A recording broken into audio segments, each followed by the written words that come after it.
Istiqama Swahili TV, busati la elimu na hekima. Bismillahir Rahmanir Rahim. Alhamdulillahi Rabbil Alamin. Wassalatu wassalamu ala ashrafil mursalin nabiyina Muhammadin wa ala alihi wa sahbihi ajma'in.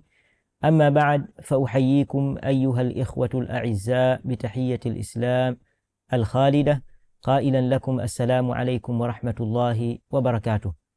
Ndugu wapenzi wasikilizaji na watazamaji na wafuatiliaji wa channel ya Istiqama TV ya Kiswahili, naanza kwa kuamkia kwa mamkizi ya Kiislamu nikiwaambia assalamu alaykum wa rahmatullahi wa barakatuh. Ndugu zangu wapenzi watazamaji, na wakaribisha tena kwa mara nyingine katika kipindi chetu ambacho ni muendelezo wa vipindi vya somo la fiqhi, tukiwa na somo letu la 4 miongoni mwa masomo ya muendelezo wa darasa zetu hizi. Somo letu la leo litakuwa linazungumzia kanuni kuu 5 pamoja na kuanza kuingia kuangalia nini maana ya fiqhi na makusudio yake katika fani hii. Tunaendelea na somo letu la 4 ambalo linazungumzia kanuni 5 kuu. Kanuni hizi ni wanachuoni wamekubaliana kuwa zipo kanuni 5 kuu katika fiqhi ambazo zinahesabika kuwa ni chimbuko la hukumu ndogo ndogo za masuala mengi ya fiqhi. Kanuni hizo ni kama zifuatazo. Zipo kanuni hizo, zipo 5. Kanuni ya kwanza kabisa ni kuwa yaqini haiondolewi na shaka, na kanuni ya pili mambo huzingatiwa kwa makusudio yake, lakini kanuni ya 3 ni kwamba madhara huondolewa, na kanuni ya 4 tabu huleta wepesi, na kanuni ya 5 ambayo ni ya mwisho ni mazoea huzingatiwa katika hukumu. Tuzione kanuni hizi moja baada ya nyingine, nini makusudio ya kila kanuni na ni upi mfano wake. Kanuni ya kwanza kabisa ambayo ni yakini haiondoki kwa shaka. Makusudio ya kanuni hii ni kwamba wakati mtu anapokuwa na yakini au anapokuwa na uhakika juu ya hali fulani aliyokuwa nayo, basi hawezi kutoka katika hali hiyo kuelekea katika hali nyingine mpaka awe na uhakika mwingine wa kuwa yeye kweli ametoka katika hali hiyo na kuingia katika hali nyingine. Mfano wa kanuni hii ni kwamba mtu anapokuwa na uhakika kuwa ametia udhu, yeye ana uhakika na yakini kwamba mimi nimetia udhu, halafu ikampata shaka kwamba je, udhu wangu ninao au sina. Katika hali hii mtu huyu hawezi kutoka katika hukumu ya kuwa hana udhu kuingia katika hukumu ya kuwa ana udhu. Hawezi kutoka katika hukumu ya kuwa ana udhu kuingia katika hukumu ya kuwa hana udhu mpaka apate yakini nyingine na uhakika mwingine kwamba kweli kimempata kitu cha kutengua udhu.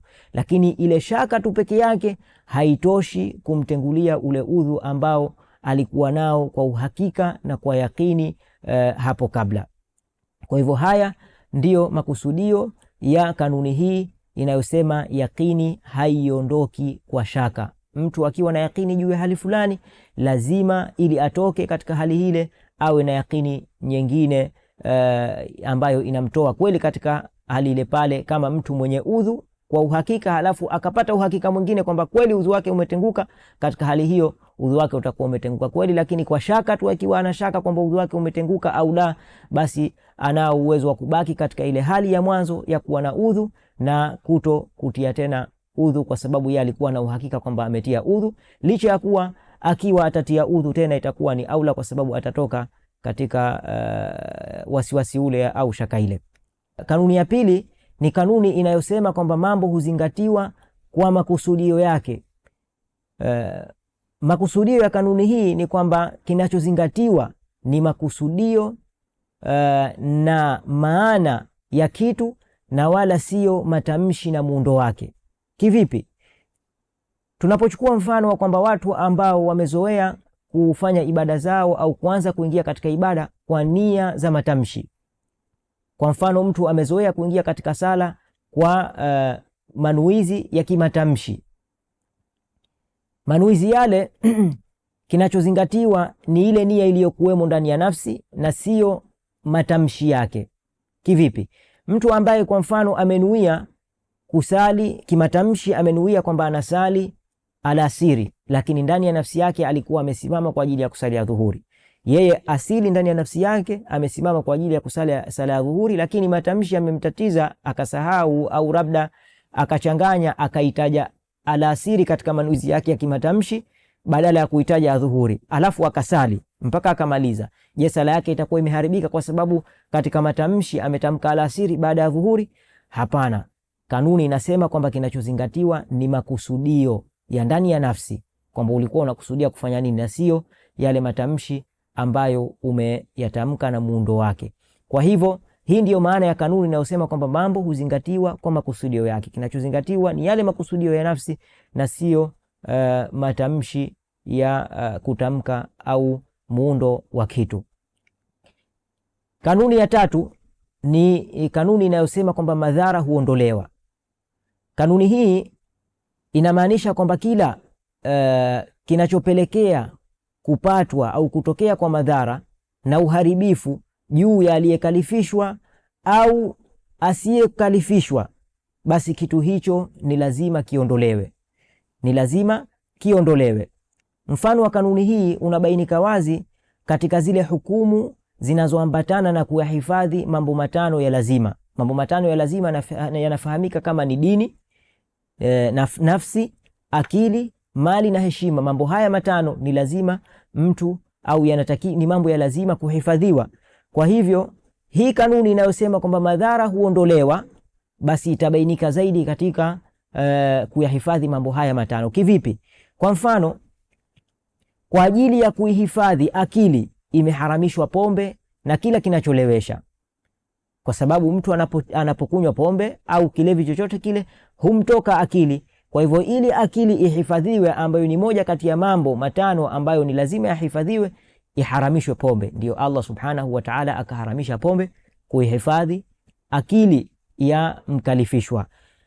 Pia kwa ajili ya kuhifadhi mali umeharamishwa wizi na kila aina ya dhulma. Ili mali ihifadhiwe, ambayo ni miongoni mwa mambo matano yanayotakiwa ambayo ni lazima kuhifadhiwa, basi imeharamishwa au umeharamishwa wizi na kila aina ya dhulma kwa ajili ya kuhifadhi mali hiyo. Pia mfano mwingine, kwa ajili ya kuhifadhi heshima ya mtu imeharamishwa kutupiana tuhuma bila ya dalili, kwamba mtu akamtuhumu mwenzake, umefanya jambo kadha, umefanya jambo kadha chafu, hali ya kuwa bila ya kuwa na dalili.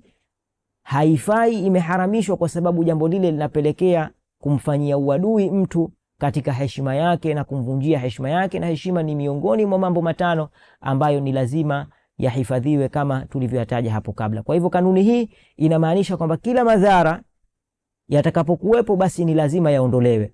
Ikiwa madhara yamepatikana katika kunywa ulevi, basi ulevi umeharamishwa ili kuhifadhi akili ya mja. Ikiwa yanapatikana kwa kuifanyia uadui mali ya mtu, basi wizi umeharamishwa ili mali ya mtu isifanyiwe uadui. Ikiwa madhara hayo yanapatikana katika kuivunja heshima ya mtu, basi imeharamishwa kutupiana tuhuma mbalimbali bila ya dalili ili kuihifadhi heshima hiyo ya mtu. Hii ni kanuni ya tatu miongoni mwa kanuni tano kuu ambazo tumezitaja na tukasema kwamba ni chimbuko la hukumu nyingi ndogo ndogo katika fiqh. Tuiangalie kanuni ya 4 ambayo inasema kuwa tabu huleta wepesi. Kanuni hii inaashiria ule uwepesi wa sharia ya Kiislamu ambayo inatoka kwa Allah subhanahu wa ta'ala, uwepesi wake katika utekelezaji wa hukumu, kwa sababu kila jambo ambalo ndani yake kuna uzito na kuna mashaka yaliyoko nje ya uwezo wa aliyekalifishwa, basi huruhusiwa kulifanya au kuliacha jambo hilo kutokana na uzito uliomo ndani yake. Kwa mfano, kupunguza sala katika safari. Kikawaida msafiri anapokuwa safarini huwa yumo katika tabu na mashaka, kwa ajili ya kumpunguzia ile tabu na mashaka aliyokuwa nayo na kumuondolea ile tabu na kumletea wepesi, Allah subhanahu wa ta'ala amemwamrisha apunguze sala za raka 4 na kuzisali raka 2, na akampa ruhusa ya kuweza kuunganisha sala kuunganisha baina ya sala 2, sala ya dhuhuri na alasiri na isha na magharibi, ili apate kupata wepesi katika safari yake ile au ndani ya safari yake ile. Namba 2, kutayammam yanapokosekana maji au kutokuweza kuyatumia. Pia hili linaonesha uwepesi wa sheria ya Kiislamu, kwamba ile tabu iliyokuwepo imeondolewa au ile tabu iliyokuwepo imeleta wepesi, kiasi ambacho maji yalipokosekana Allah subhanahu wa ta'ala akaamrisha watu watayammam, au licha ya kukosekana tu peke yake, bali hata kuwa mtu hawezi kuyatumia, kama ikiwa atayatumia atakuwa yanamdhuru, basi vile vile ataingia katika hukumu ya kutayammam. Pia namba 3, kula maiti ya mnyama wakati wa dharura. Kikawaida kwamba kula maiti ambayo haijachinjwa ni haram katika sharia ya Kiislamu, lakini mtu anapodharurika akafikia kuwa na hali ya njaa ya kuweza kumpelekea madhara au ya kuweza kumpelekea kufariki na njaa ile, halafu mbele yake akawa kuna maiti ya mnyama ambaye hajachinjwa, basi ruhusa amepewa ya kula maiti ile ili aweze kuondoa ile tabu aliyokuwa nayo, kama ilivyo katika kanuni hii ambayo inasema tabu huleta wepesi. Pia namba 4, kufunga Ramadhani kwa mgonjwa au kufungua Ramadhani kwa mgonjwa na msafiri. Hii pia inaonesha uwepesi wa sharia ya Kiislamu, kwa mujibu kama ilivyoeleza kanuni hii, tabu huleta wepesi. Mgonjwa na msafiri katika ndani ya mwezi wa Ramadhani ameruhusiwa kufungua ili kuepukana na ile tabu ambayo anaipata.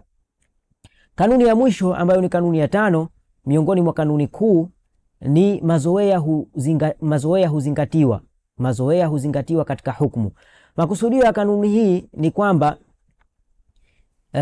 mazoea ni yale mambo ambayo watu wameyazoea kikawaida na wakakubaliana baina yao kwamba haya mambo yaende hivi au haya mambo tumekubaliana hivi, huku yakiwa mambo hayo hayapingani na hukumu yoyote ya kisharia, basi mambo hayo huzingatiwa katika miamala baina ya watu na kutatua mizozo baina yao. Nini mfano wa kanuni hii? Mfano wa kanuni hii ni kwamba watu wanapotatizana katika nauli, ambao sisi tumezoea katika nchi zetu, tunapanda daladala labda au teksi au mfano wake, mtu akapanda kwa mfano katika daladala, lakini hakukubaliana na mwenye gari, hakumwambia kwamba hakumwekea kwamba sharti la kwamba nitakuchukua kwa nauli fulani. Akapanda mpaka alipofika safari yake, anataka kumpa nauli. Sasa anamwambia mimi nataka kiasi fulani ambacho labda ni zaidi ya kile anachotaka kumpa yeye. Wakazozana. Sasa kinachozingatiwa hapo ni mazoea. Kinachozingatiwa ni mazoea, kwamba je, katika gari kimazoea masafa yale yanakatwa kwa kiasi gani? Ikiwa watakwenda kuhukumiana, basi kinachozingatiwa ni mazoea, kwamba masafa yale aliyopanda yule abiria yanakatwa kwa nauli ya kiasi gani kimazoea, sawa kwa dereva yule au kwa madereva wengine. Kwa hivyo kitakachotegemewa pale ni yale mazoea, na yule dereva atapewa ile pesa ambayo inalingana na mazoea ya watu au na makubaliano ya watu kwa mujibu wa masafa yale. Hayo ni ikiwa hakumwekea sharti tangia mwanzo kwamba nitakuchukua kwa nauli fulani, akapanda tu mpaka akafika safari yake, ikisha akataka kumpa nauli, ndio wakazozana juu ya hilo. Hii ndiyo kanuni ya 5 miongoni mwa kanuni kuu. Baada ya hapo tutaingia katika tutaanza na fiqh ya ibada, tukianza kuizungumzia au kubainisha maana ya fiqh. Nini makusudio ya fiqh katika kilugha na kisheria? Kikawaida walivyozoea katika fani ya fiqh kuifafanua misamiati katika pande mbili, pande ya kilugha na pande ya kisheria. Fiqh kilugha ni kufahamu au kuifahamu maana ambayo ina utata ndani yake, ni kufahamu tu moja kwa moja. Maana hiyo inapatikana katika kauli ya Allah subhanahu wa ta'ala, qalu ya Shuaibu ma nafqahu kathiran mimma taqul. Kauli ya Allah subhanahu wa ta'ala akisimulia kwamba Shuaib akasema, wakasema watu wa Shuaib, ewe Shuaib, mengi katika hayo unayoyasema hatuyafahamu. Ma nafqahu, nafqahu ni neno fiqh. Ma nafqahu, mengi unayoyasema katika hayo hatuyafahamu. Kwa hivyo ni kufahamu kwa ujumla. Lakini kisheria, fiqhi ni kule kuzijua hukumu za kisheria ambazo zimetolewa katika dalili zake. Hii ndiyo maana ya fiqhi kisheria, kuzijua hukumu ambazo za kisheria zilizotolewa katika dalili zake. Hiyo ni maana ya fiqhi. Maana ya ibada, nini makusudio ya ibada? Ibada kilugha ni kule kunyenyekea au kutii na kujisalimisha kwa anayetiiwa ambaye ni Allah subhanahu wa ta'ala.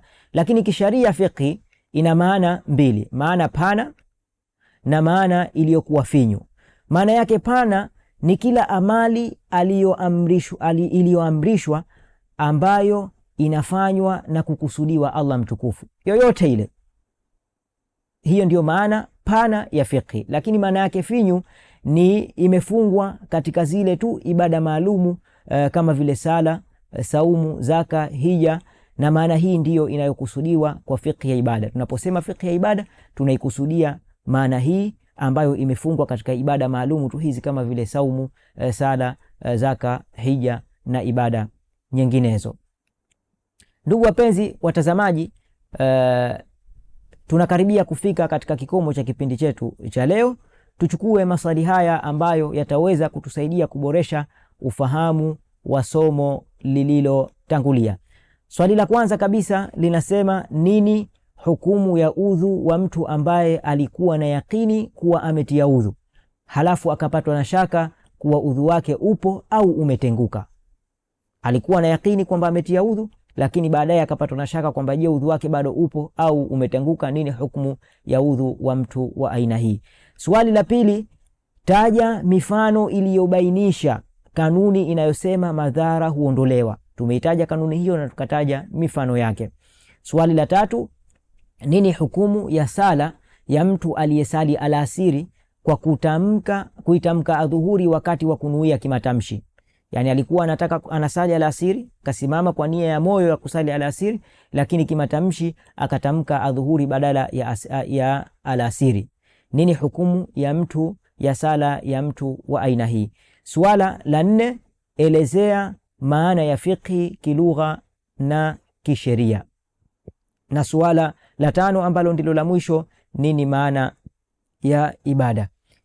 Hapa itakuwa tumefikia kikomo au mwisho wa kipindi chetu hichi, na tutaonana kwa uwezo wa Allah subhanahu wa ta'ala katika kipindi kijacho, ili tuweze kuingia rasmi katika somo la tano ambalo litakuwa linazungumzia tohara na yanayofuatia baada ya tohara. Na muomba Allah subhanahu wa ta'ala anihifadhi mimi na wewe ili tuweze kukutana tena katika kipindi kijacho.